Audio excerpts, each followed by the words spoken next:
Hi மக்களே, நான் உங்களான அந்த ஆண்டு மீண்டும் நான் உங்கள் நண்பர்களே. ஸோ வணக்கம். நாம் இன்னைக்கு வந்து யாரை பற்றி பார்க்க போகிறோம் அப்படின்னு பார்த்தீங்கன்னா ஜெயம் ரவி. ஸோ ஜெயம் ரவிக்கு என்னப்பா ஆச்சு, என்னதான் ஆச்சு அப்படின்னா, ஜெயம் ரவி அப்படின்னாலே வந்து கவிதையே தெரியுமா, என் கனவு நீதான் நடி, இதயமே தெரியுமா, உனக்காகவே நான் அடி, மழை போல மழைகின்றதே ஆதலே அப்படிங்கிற ஒரு பாட்டை வந்து யாருமே வந்து மறக்கவே முடியாது. தரமான சம்பவம், அட்ராக்டிவான சம்பவம், ஆட்டிபொலியான சம்பவம் அப்படின்னு சொல்லலாம். ஸோ அந்த அளவுக்கு மைண்டை வந்து எப்பவுமே ஓடிட்டு இருக்கும். இந்த சின்மை படங்கள்ல இன்னும் வரும் எந்தன் கதை எந்தன் கதை எந்தன் கதை எல்லான்னு பாடுவாங்க பாருங்க, அதே மாதிரி ஆட்டிபொலியா இருக்கும். ஸோ மனுஷன் என்ன ஒரு படம் அப்படிங்கிற மாதிரி வெற்றி படங்களா கொடுத்துட்டு இருந்தாரு. ஸோ ஜெயம் ரவியா அடிப்பொலி படமா இருக்குப்பா, சூப்பர் படம், பாட்டையே கலப்பிடுவாரு அப்படிங்கிற அளவுக்கு பேர் வாங்கின தங்கமான மனுஷன். பட் இப்போ ஏன் தகரமா மாறிட்டாரு, மாறினாரா மாற்றப்பட்டாரா அப்படிங்கிறத வந்து பார்த்து பேசிடுவோம். பட்டினி கான்செப்டுக்கு வந்துடுறேன். ஸோ அடுத்தடுத்து படங்களின் வாய்ப்பு குறையும் போது மனுஷனோட ஆர்த்திங்கிற ஒரு பெண்ணை வந்து அவர் கல்யாணம் பண்ணியிருக்கிறாருன்னு நினைக்கிறேன். ஸோ ரவி ஆர்த்தி அப்படிங்கிற காம்பினேஷன் ரொம்ப அடிப்பொலியாக இருந்துச்சு, ரொம்ப நல்லாவே இருந்துச்சு. அடிப்பொலி அப்படின்னா மலையாளத்தில், அடிப்பொலி அப்படின்னா நம்ம தமிழில் வந்து என்ன சொல்லுவோம்னா சூப்பர்ப்பா, அருமைப்பா, அட்ராசிட்டிப்பா அப்படின்போம்ல. ஸோ அதே மாதிரி ரொம்ப அருமையாக வாழ்ந்துட்டு இருந்த இந்த குடும்பத்தில் பட வாய்ப்பு குறைஞ்சதுனால என்ன பண்ணிட்டாங்க அப்படின்னா, கருத்து மோதல் வந்துருச்சு, பண மோசடி வந்துருச்சு அப்படின்னு குடும்பத்துக்குள்ள பிரச்சனை. சரி, அடுத்தவங்க குடும்ப பிரச்சனைக்குள்ள நம்ம போயிட்டு தலையிட வேண்டாங்க. வெளியில வந்த தகவலை மட்டும் நம்ம பேசிட்டு ஷார்ட் அண்ட் ஸ்வீட்டா முடிச்சிருவோம்.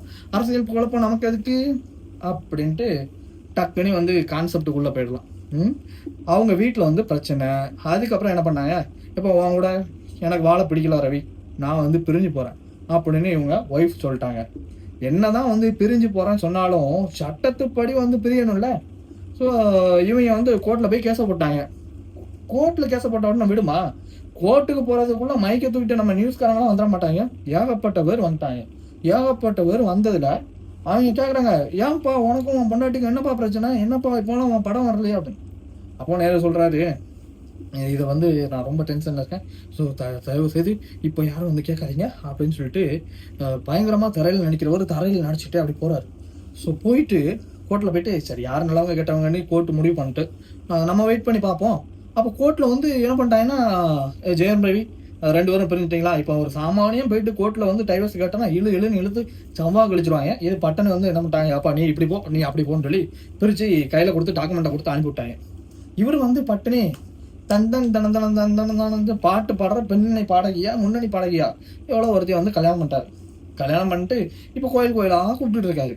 இவர் என்ன பண்ணியிருக்காரு, ஏகப்பட்ட கடனை வந்து வாங்கியிருக்காரு. வாங்கினதுனால என்ன பண்ணுறாங்க, ஃபைனான்ஸ் கொடுத்தவங்க சார் எப்போ கடனை தருவீங்க அப்படின்னு வந்து கேட்குறாங்க. அப்போ ஜெயம் ரவி சொல்கிறாரு, இன்னைக்கு இல்லை நாளைக்கு வா, இன்னைக்கு இல்லை நாளைக்கு வாங்க அனுப்பிடுறாரு. அப்போ நேரே பேங்க்காரன் என்ன சொல்கிறான், இன்னைக்கு இல்லை இப்போவே, இன்னைக்கு இல்லை இப்போவே, நாளைக்கு இல்லை இப்போவே, நாளைக்கு இல்லை இப்போவேன்னு சொல்லிட்டு அவன் வந்து நோட்டீஸை கொடுக்கான். நீங்கள் வீட்டை காலி பண்ணுறீங்களா இல்லை நாங்கள் காலி பண்ண வைக்கட்டுமான்னு சொல்லி சக்தி நோட்டீஸ் கொண்டு வந்திருக்காங்க. அதுக்கு நேரம் என்ன சொல்கிறாங்க, ஜெயம் ரவி இல்லை, வீட்டில் உள்ள செக்யூரிட்டி மாதிரி சொல்கிறாங்க, ஜெயம் ரவி இல்லை, அவர் கோயிலுக்கு போயிருக்காரு, நீங்கள் இன்னைக்கு போயிட்டு நாளைக்கு வாங்க, இன்னைக்கு போயிட்டு நாளைக்கு வாங்கன்னு சொல்லியிருக்காங்க. அப்போ ஜெயம் ரவி தரப்பில் வந்து சரி நாங்கள் நேரடியாக வந்து பேங்கில் வாங்கிக்கிறோம் அப்படின்னு சொல்லி தற்காலிகமாக கடத்தில் போட்டிருக்காங்களே தவிர நிரந்தர தீர்வாக இஎம்ஐ கட்டலை.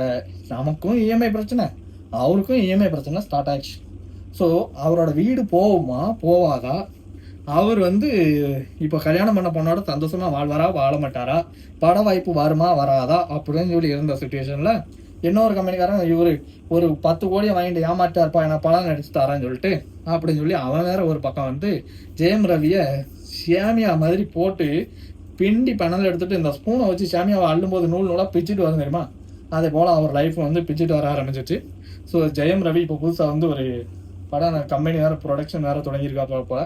ஸோ எப்படி இவர் வந்து இந்த இஎம்ஐ பிரச்சனைலாம் சால்வ் ஆகி நல்ல நல்ல புது படங்கள்லாம் வாய்ப்பு கிடச்சி திரும்பவும் வந்து நல்ல ஒரு ஸ்டோரியில் வந்து வருவாரா நம்ம பார்க்கலாமா அப்படின்னு சொல்லி நானும் எதிர்பார்த்துட்ருக்கேன், நீங்களும் அதான் எதிர்பார்த்துட்ருப்பீங்க. ஸோ மீண்டும் பார்க்கலாம். இந்த இஎம்ஐ பிரச்சனை, அந்த பிரச்சனை, சொந்த பிரச்சனை, பர்சனல் பிரச்சனைலாம் மாறிட்டு அவர் நல்லபடியாக வராரா இல்லை வந்து ஜெயிலுக்கு போகிறாராங்கிறத பொறுத்திருந்து பார்ப்போம். ஸோ அண்டு மெண்டு நான் உங்கள் நண்பர்களே நம்மளோட சேனலை வந்து தொடர்ந்து காத்துருங்க, தொடர்ந்து சப்ஸ்கிரைப் பண்ணுங்கள், உங்களோட பேராதரவை தந்துக்கிட்டே இருங்க நண்பர்களே. வார்த்தை.